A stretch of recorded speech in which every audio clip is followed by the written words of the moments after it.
qui s'impose aux différents pouvoirs, aux différentes institutions. Donc aujourd'hui, je ne vois pas en quoi ce dialogue pourrait changer juridiquement, légalement, de manière légitime, cette décision du Conseil constitutionnel qui demande à poursuivre les élections. Peut-être rebattre les cartes. Sur quelle base? Parce que le Conseil constitutionnel dit sur sa dernière décision, quand Rose Wardini a retiré sa candidature, l'élection se poursuit avec ses 19 autres candidats. Lors c'est du français, l'élection se poursuit. Waxul ne dañuy tëggaat une élection. Jusqu'à présent, pour moi, le Sénégal dañoo war a sant sax Conseil constitutionnel. Parce que tere na yeneen dëkk yu bëri.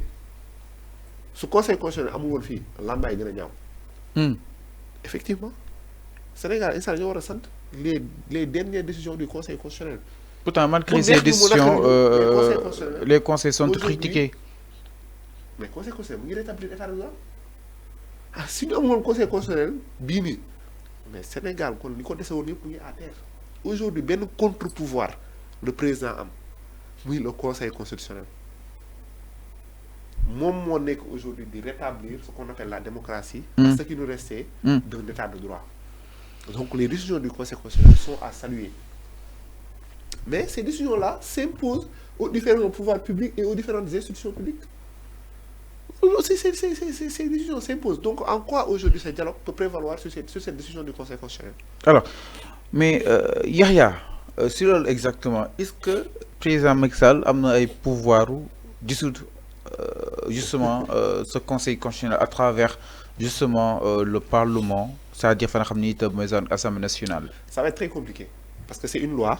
Pour dissoudre le Conseil constitutionnel. Cette loi-là fera aussi l'objet d'un recours. Deuxièmement, même s'il y a, même si n'est par extraordinaire, ils réussissent à faire cela. Réussir même cette décision du Conseil constitutionnel, c'est-à-dire c'est pas parce que changer aujourd'hui, déjà par extraordinaire, ce n'est parce que cette loi fera l'objet d'un contrôle par le Conseil constitutionnel lui-même. Gaumani, nous avons en un temps record. Troisièmement, par extraordinaire, même sous l'eau amé, cette décision du Conseil constitutionnel, du Tegeku. En tout cas, 92 protège exactement. Dissoudre le Conseil constitutionnel. Mais pour tégger un membre du Conseil constitutionnel, c'est tout à fait un problème. Parce que nous avons un mandat fixe. Sinon, est-ce que l'UNML, c'est un exemple de jurisprudence de 1993, là où un juge du Conseil constitutionnel a été assassiné, même le président a pu démissionner exactement. Est-ce que l'élection fédérale de jurisprudence, il y a un état qui soupçon réglé, soupçon de corruption. Est-ce que l'UNML aussi, président Maxal, vous devez tenir l'élection dans les plus brefs délais? Mais d'accord, vous retenir, quand il y a, le Conseil constitutionnel, les juges du Conseil constitutionnel, selon l'article 93 de la Constitution sénégalaise, conformément à les juges de la Cour suprême. Donc c'est l'article entre 103 et 105 de la loi organique relative à l'organisation du Cour suprême. Faut que commission d'enquête commission d'Assemblée nationale. C'est une commission non, c'est une affaire judiciaire, c'est pas une affaire parlementaire. C'est une affaire judiciaire. Comme commission d'instruction, procureur Cour suprême. Lolo moy yoon. La preuve buñ ko dougalé immédiatement commission d'enquête parlementaire dafa dag. Aujourd'hui, li yenen parti politique yi wara xam moy le président les utilise pour continuer ses manœuvres politiques. Ñepp ñu nekk ci ay parti politique dañoo wara tégué de côté leur intérêt personnel. Dem ci l'intérêt purement national. Moy lan ñu bayyi fi suñu toute démocratie suñu vitrine bi ñu nekkoon ci sous région bi ñu bayyi ko fi bayyi fi suñu état de droit. Suñ ko deful on aura de très sérieux problèmes dans les années à venir, surtout ci wàllu économie ci wàllu sécurité et tout ça. Donc ñu ñuy ñaan moy ñu top li yoon wax jamono ji parce que durant ces dernières années yoon yàgg na tek opposition bi wala la société lu leen neexul nangu ko parce que ci réew yoon lañ nekk mais su defee loo xam ne yoon moom la wax dañ ko appliquer. Aucune décision ou aucun avis du dialogue ne peut prévaloir sur la décision du Conseil constitutionnel. Alors dialogue boobu sax dafa am loo xam ne itam daf ñoo dàpp le communiqué yegsi na justement président Macky Sall moo daal di woote dialogue ni ki li nga xam ne que mu di le 26 février c'est à 2024 fu mu ko wootee nag bii pa mooy fa nga xam ni itam mooy centre international bu Abdou Diouf SICAD man ni kon ki nga xam ne que mu di président Macky Sall war na daal di war a mën a recevoir 19 candidats yi nga xam ni itam conseil constitutionnel mujjee na leen daal di li nga xam ne que moo di validé loolu nag dinañ ko daal di amal su 11h daal di jotee waaye itam candidat reculé yi président Macky Sall ne leen daal leen dalal su 12h daal di jotee exactement communiqué bi nga xam ne itam wàcc na donc ma daal leen koy dëttal. Le ministre de l'Intérieur informe que son Excellence, Monsieur le Président de la République Macky Sall, recevra en prélude au dialogue national le lundi 26 février 2024 au Centre international d'Abdou Diouf SICAD les 19 candidats retenus par le Conseil constitutionnel à 11h. Les candidats recueillis à 12h. L'ouverture du dialogue aura lieu le même jour à 16h au SICAD sous la présence effective du chef de l'État d'après ki nga xam ne que mu di Sidiki Kaba.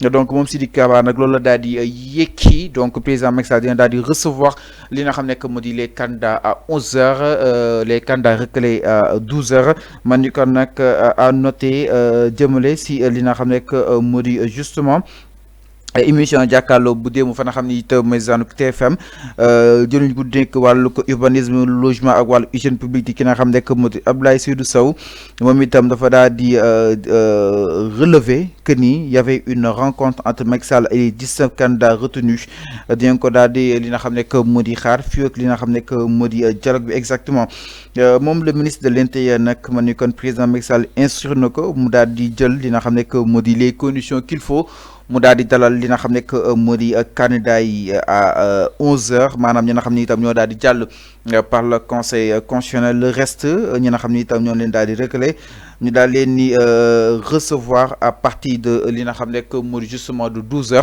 donc mu nekk information bi nga xam ni itam wàcc na à la dernière minute mu jógee fa nga xam ni itam moo di sa diwaanu présidence donc ki nga xam ne que moo di le président a saisi justement son ministre de l'Intérieur ki nga xam ne que moo di ki nga xam ne rek moo di justement Sidiki Kaba mu daal di jël les dispositions nécessaires pour la bonne tenue justement de cette rencontre bi nga xam ni itam mu ko daal di bëgg a amee fa nga xam ni itam mooy centre international bu Abdou Diouf exactement donc waxtaan bi nag dina daal di door mais li si jaaxal mooy les candidats yi nga xam ni itam ñoo nekk si FC 24 ñoom nee nañ déet par rapport ak boobu de li nga xam ne moo di dialogue exactement. C'est le droit le ban analyse nga si def. mais c'est le droit le plus encore une fois nan la ñu mën a amee une décision du conseil constitutionnel. ñu tekk fa pour dialoguer. Dialoguer pourquoi. Dans un pays xam nga dans les pays normaux fan la ñuy dialoguer fan la ñuy débattre assemblée nationale dialogue yëfu naa fekk la man c'est ma conception des choses. Dans un pays où les institutions fonctionnent. Dialogue amu fa fenn la ñuy dialoguer. mooy assemblée nationale. Dialogue pour lan. ñu ne réew baa ngi ci crise. foofu la ñuy dialoguer pour voter des lois pour. ñoom ñu ne réew maa ngi ci crise. ñan ñoom ñu wax loolu. ñu féete si parti au pouvoir bi jàpp nen moo tax amuñu élection yi président Macky Sall laaj na ko question yi mu ne moom li mu jot ba mu aj élection yi xam na ko exactement. les institutions li mu xam loo xam ñun xamaguñu ko. les institutions musuñu fonctionner nu ñuy fonctionner nii. gisuma ci benn crise au contraire aujourd'hui fu ñu nekk ci Sénégal mooy une richesse sur la jurisprudence c'est-à-dire président jël na décret assemblée nationale jël na loi conseil constitutionnel annulé na loi bi annulé na décret bi. loolu c'est une jurisprudence c'est une richesse du fonctionnement de nos institutions. Au contraire les institutions nekkuñ ci benn crise ñu ngi fonctionner ku nekk mu ngi def lu mu war a def keneen ki di indi tamit lu mu war a indi donc aujourd'hui benn crise lañ am. mooy l'absence lu ñu war a fixer date bi te fixé wuñ ko aujourd'hui loolu mooy constituer peut-être crise bu ñuy wax ñoom Sénégal mais à part ça ban crise moo fi am les candidats sont dans leur droit le conseil constitutionnel qui est au-dessus le conseil constitutionnel dont ces décisions ne sont susceptibles d'aucune voie de recours. amul dialogue waru ko mën a changer suñu dialogue amul lu officiel ci dialogue amul lu légal ci dialogue amul lu légitime ci dialogue dialogue mooy lan mooy textes yi ñu teg sénégalais dialogue nañ ko ba teg ko donc aujourd'hui il faudrait respecter ces textes suñu demee lu ñu wax ci dialogue yi sénégalais yi fekkuñu ko nekkuñu fa sénégalais yi li ñu voté seen loi yu ñu voté ak seen loi yu ñu fi teg ñoom loolu la ñuy dialogue loolu mooy dialogue en réalité mais dialogue pour man chaque 6 mois nga mën a tëgg dialogue loolu kañ ngay liggéey kañ ngay avancer les pays normaux musuma gis chaque 5 ans wala chaque 2 ans ñu ne dañuy dialogue ñoom assemblée nationale la ñuy waxee loolu la leen yoon may mais fii créer des dialogues pour je sais pas mettre à côté la décision du conseil constitutionnel amul benn logique amul benn base juridique amul benn base institutionnelle. Alors donc mi ngi noonu exactement mu nekk lu am solo justement Yaxya donc mu nekk communiqué bi nga xam ne itam jóge na fa nga xam ne itam mooy ko ministère de l'intérieur par le biais justement de Sidiki Kaba donc monsieur le président Macky Sall mi ngi informé li nga xam ne que moo di à son premier ministre de prendre les dispositions qu'il faut demain incha allah ñu daal di tànn li nga xam ne que moo di justement la date de la présidentielle. Mardi inchallah dien daal di xam ana ban date leen daal di war a mën a retenir sur de li nga xam ne que moo di élection mais le conseil constitutionnel peut-être si communiqué il a bien précisé que ni le président Macky Sall daal di waxtaan ak les autorités compétentes. Waaw est-ce que ces autorités compétentes ces candidats spoliés wala comme tax ces candidats yi bokk nañ si. Parce que le conseil constitutionnel waxul directement tout Macky Sall dafa ne que les autorités compétentes. Waaw prennent leurs responsabilités pour la tenue des élections dans les meilleurs délais. Wow, les autorités compétentes, les autorités compétentes, moi, le président de la République d'abord, je mets les DG, je mets les Sénat. Et Sénat, oui. Non, non, non. Ok. Parce que. Le ministre de l'Intérieur. Non, le ministre DG et Sénat et tout. Mais les candidats recalés, spoliés, ne sont pas des autorités. Donc, la décision du Conseil constitutionnel a été pourtant très claire. Moi, de waxtaan ak ces autorités là xool la date la plus appropriée tout en sachant que ni à partir du 2 il ne peut plus prendre une décision administrative mënatul jël une décision mënatuñ ko recevoir fenn comme président de la République. Donc loolu ko wax mais ces autorités là ce sont pas des autorités les candidats qui ont été recalés. Même les candidats actuels ne sont pas des autorités. Les autorités mooy la Sénat la DGE et tout ça. Donc la décision du Conseil constitutionnel a été très claire. Aujourd'hui, il est vrai que nous avons manifesté, dëkk bi ñëpp jaxasoo na nit yi sonn nañ ci waxu politique. Benn nit moo jël en haleine plus de 19 millions de Sénégalais. Et ce qui est dangereux ci loolu mooy daf ñu war a permettre ñu xoolaat dans les présidents de la République dans nos pays. Daf ñu war a permettre ñu xam ne dañu war a canaliser dans les présidents de la République dans un pays. Sinon, cette affaire-là, ça va se reproduire dans chaque 5 années, dina amat ces mêmes affaires. Donc, il faudrait impérativement faire des réformes sur le pouvoir du président de la République, faire des réformes sur le fonctionnement de la justice. Sinon, chaque 5 ans, on aura ces différents, on aura cette jurisprudence, ce problème-là, alors qui finira top. Alors, c'est clair. Intéressons-nous maintenant par rapport à la libération de Bassirou Diomaye Faye.